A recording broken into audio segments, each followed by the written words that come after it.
everybody. So I'm here with Toby from BTC.com. He's a developer and says he's meant to be socially awkward, which is a joke. So Toby, can you tell us a little bit about BTC.com in one sentence? Sure.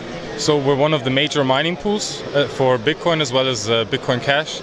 We also do provide a multi-coin wallet so you can have your Bitcoin and your Bitcoin Cash within one account that you can access from your mobile phone or from the web browser. It all works with a login and 2FA. I recommend enabling always, and yeah, that's us. So Toby, how long have you been in the blockchain or crypto world for? Oh, I think I started to get interested around 2012-ish, and then finished my studies. I did my thesis, actually 2 theses on Bitcoin, and then worked for one crypto company before joining BTC.com.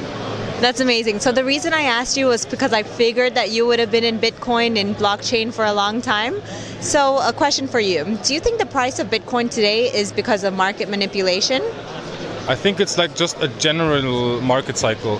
I think the more you zoom out, and if you look at the all-time price chart ever, I think it's easy to see, like if you want to see it, I mean, nobody knows the future, but it's easy to see like a repetitive pattern in this of like boom and bust cycles that, for me at least, and I'm also just a human, but it seems to kind of repeat itself again and again. What do you think, if you could give ICOs advice on things that they need to change today, because we've seen so many pump and dumps, and ICOs are changing right in front of my eyes. I mean, from the shows I went to last year to today, they've developed so much. What are 3 things do you think they should change or can learn and develop and improve about themselves? Maybe rule number 1 is don't scam people. I think it's also like, I mean, ideas are always good, and it's nice to like explore what blockchain can be used for, but maybe have a product first and then try and get the millions would be like, because then it's just more reputable and then you have something to show for it. Many ICOs I see, it's just a website and a countdown and a Bitcoin and Ethereum address where I can send my money, and I'm not ready for that. It's like I prefer coins over tokens in general, I would say. And third? Okay, maybe third. No, that was it. Sorry. No, what? That was it. So that's. No double.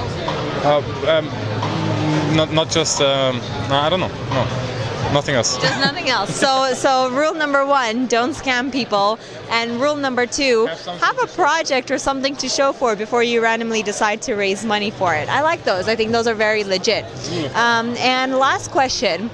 Do you think that people are more interested in investing in projects, in ICO projects, because of the rate of return, or because they're genuinely interested in the technology? I think it's like a perspective thing. I think it's more attractive to people to buy something that's like worth a couple cents than buying this huge thing that's Bitcoin and that's worth 1,000. But I think step 1 could be just educating people that you can own a fraction of a Bitcoin.